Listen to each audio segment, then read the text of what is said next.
Okay, I have to ask, do you feel like there is a level of narcissism to call yourself a prophet in a way also?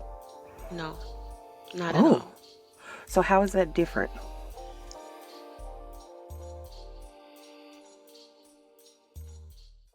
You mentioned leaders being narcissistic, and I'm so in agreement with that. Um, Hmm. and I wonder if it takes a level of narcissism, or do you need to have that to be a leader, or you can just be a meek leader, like No. we most of these leaders, pastors, teachers, just these people in like presidents and stuff, mayors. They most of them are narcissistic. What's your take on that? My take on that is that's the foundation that America sits on. Mm-hmm. And so a lot of people are thinking it's a natural to lead the way they lead because that's all Mm-hmm. they've Mm-hmm. seen, that's all they've known, that's how they've grown up. Their parents are narcissistic. And the rules and the laws that are set in the land in America are narcissistic. Have you Mm-hmm. read the Third Amendment? Mm-hmm. It's still Mm-hmm. crazy that's our Third Amendment. Um, but I believe that people are operating from the spaces they're operating in narcissistically because no one is pulling their coattail. No one is saying, no one is breaking generational curses. No one is breaking soul ties. No one is saying, let's tap in a deeper level. They're saying, let's keep running America this way. Let's keep running the Mm-hmm. church this way. Let's keep running things as a business um, instead of as a religion or a corporation or as Mm-hmm. an actual church. Okay, I have to ask, do you feel like there is a level of narcissism to call yourself a prophet in a way also? No, not at Oh, all. so how is that different? I believe that you need to figure out if you have narcissism in you, you need to figure out where that's stemming from.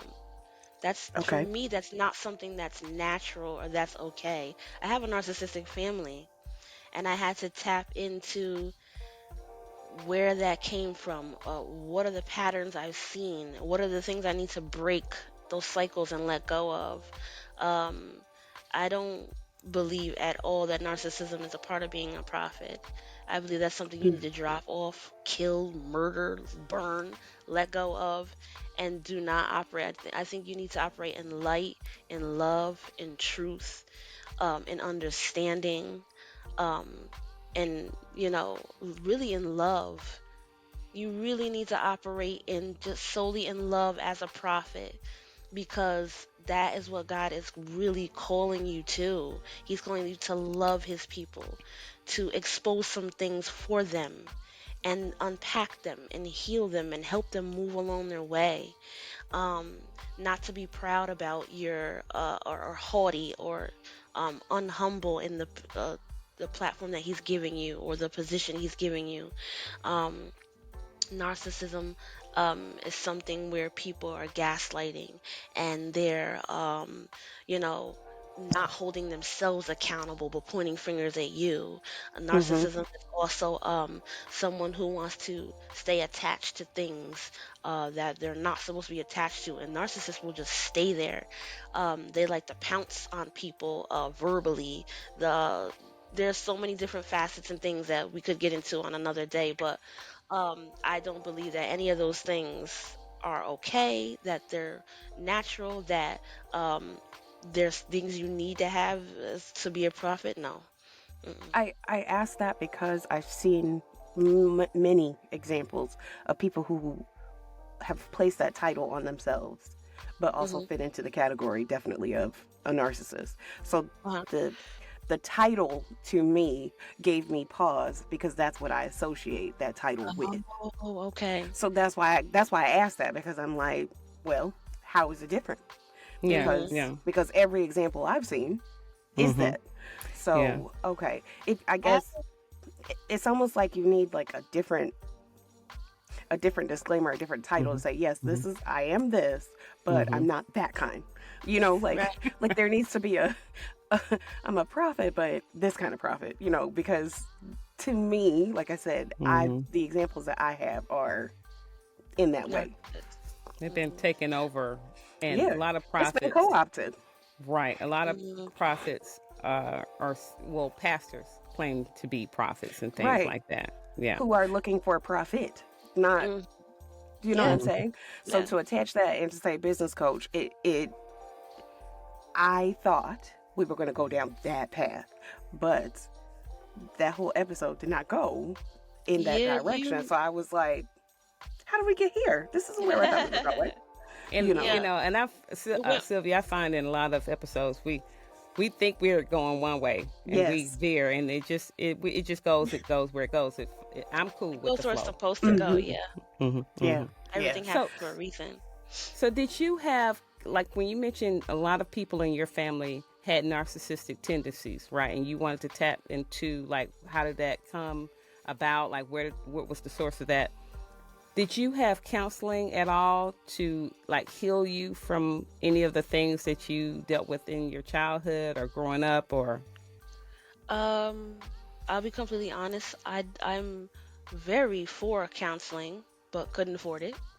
Hmm. Hmm. Yeah. Hmm. And didn't know and didn't have the resources, because not all counseling costs a lot or costs something. There are resources that are free.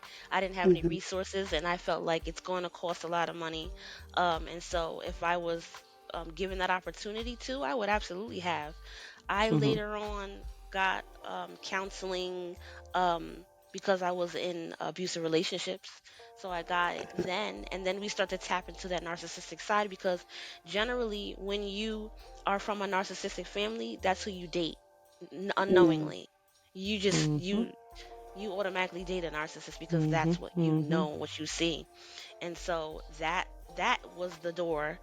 Hmm. Seeing a psychiatrist, absolutely, getting help, but it started later for me. It didn't start younger for me, and Hmm. I went into that wrong relationship, very abusive verbally, even physically Hmm. sometimes, and that is where uh, that door opened for me.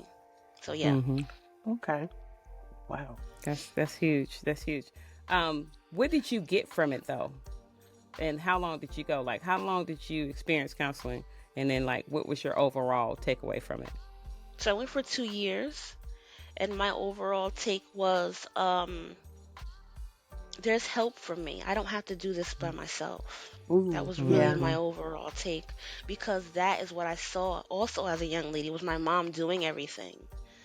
She was married Mm-hmm. and she still was hustling and bustling and doing the grocery shopping and buying the food and cooking the food and cleaning up after food, and you know what I mean, like she really had her hand in too many things, and she showed me work ethic, which I absolutely love and respect, being consistent and being strong in that way. But she showed me that it's not okay to not be strong. She showed me that you got to be strong all the time, that even the Hmm. strong can't have a day where you let your hair down, or even the strong don't cry, you know, or even the strong don't have someone, a friend they can reach out to. So that's all I saw, and so that showed me you don't always have to be strong, and there is someone out there to help you. You don't have to do this alone. Wow. Okay. Okay. Well, this was a good after show. Thank you